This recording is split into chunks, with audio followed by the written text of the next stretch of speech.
Ju njohim me përmbledhjen javore të lajmeve. Kjo është Radio 7. Slovakia është kundër ndalimit të importit të gazit natyror nga Rusia. Pas Hungarisë dhe Bratislava synon të ngrejë padinë gjykatën europiane të drejtësisë në Luksemburg kundër vendimit të Bashkimit Evropian për ndalimin e importit të gazit nga Rusia. 24 nga 27 shtetet anëtare të Bashkimit Evropian votuan në favor të ndalimit të importit të gazit nga Rusia, ndërsa Bullgaria abstenoi. Marrë këtij vendimi ishte strukturuar në mënyrë të tillë që nuk kërkoi unanimitet votash. Ne do të kundërshtojmë shkeljen e parimeve të proporcionalitetit, deklaroi kryeministri Fico, ndërsa kryeministri hungarez Viktor Orban deklaroi se ndalimi i importit të gazit natyror nga Rusia është sankcion dhe për këtë duhej unanimitet votash.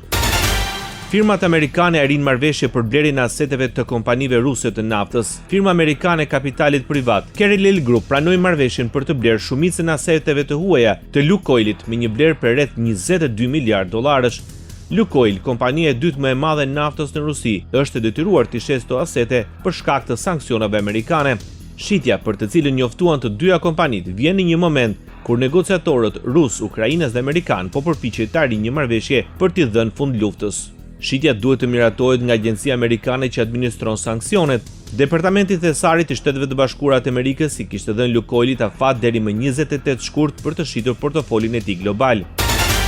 Britania tenton forcimin e marrëdhënieve me Kinën. Gjatë vizitës në Pekin, kryeministri Keir Starmer tha se marrëdhënia mes Mbretërisë së Bashkuar dhe Kinës është në një gjendje të mirë dhe të fortë pas bisedimeve produktive me udhëheqësin kinez Xi Jinping. Kryeministri britanik u shpreh pas takimit se ka përparime në çështje që përfshin tarifat për whiskin dhe udhëtimin pa viza drejt Kinës, pasi më herët kishte deklaruar se të dy vendet duhet të ndërtojnë një marrëdhënie më të sofistikuar. Ndërsa Xi Jinping tha se marrëdhëniet Kinë-Mbretëri e Bashkuar kanë pasur kthesa dhe lëkundje, por se angazhimi është i pashmangshëm. Moska i vlerëson si pozitive fillimin e bisedimeve të paqes të ndërmjetësuara nga Shtetet e Bashkuara të Amerikës midis Rusisë dhe Ukrainës në Abu Dhabi.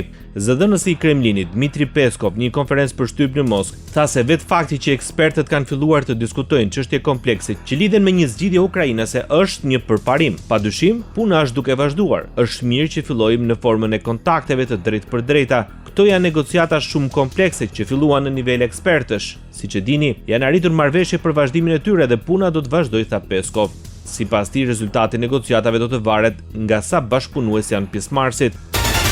Kryeministria daneze Mette Frederiksen është optimiste mbi aftësinë e Europës për të mbrojtur veten. Gjatë një konference në një universitet në Paris ku ishte i pranishëm dhe homologu grinlandez, Frederiksen tha se mbrojtja e Europës do të ishte jashtëzakonisht e vështirë me mënyrën se si janë gjërat aktualisht, por këmbguli se Unioni është në gjendje të bëjë më shumë se sa thuhet publikisht. Sipas saj, riarmatimi i Europës duhet të jetë prioritet për europianët dhe se viti 2035 do të ishte tepër i shtyrë se objektiv. Radio 7, zëri pozitiv i qytetit.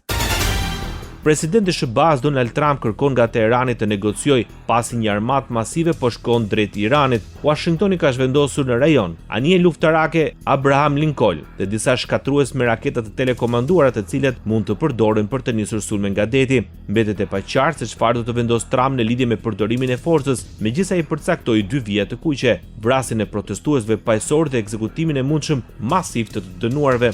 Valja e protestave në Iran, e cila shpërtheu më 28 dhjetor për shkak të rënies së monedhës rial dhe rritjes së kostos së jetesës, shkaktoi nga 6.000 deri në 30.000 të vrarë.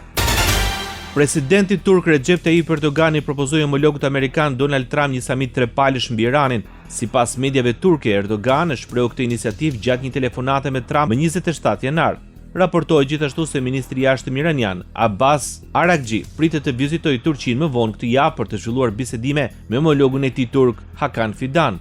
Bisedimet e fundit telefonike midis diplomatëve të lartë turq dhe iranian u zhvilluan më 28 janar dhe u përqendruan në përpjekjet për uljen e tensioneve në rajon.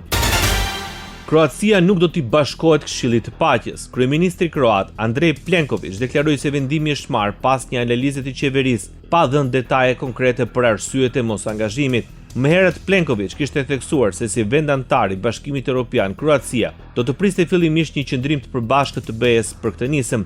Krijimi i Këshillit të Paqes u shpall javën e kaluar nga Trump gjatë forumit ekonomik botror në Davos, fillimisht si pjesë e një plani amerikan për t'i dhënë fund luftës në ripin e Gazës. Thuja e fuqishme e dimrit që mbërtheu pjesën qendrore dhe lindore të SBA-s shkaktoi të paktën 38 viktima në 14 shtete të Amerikës.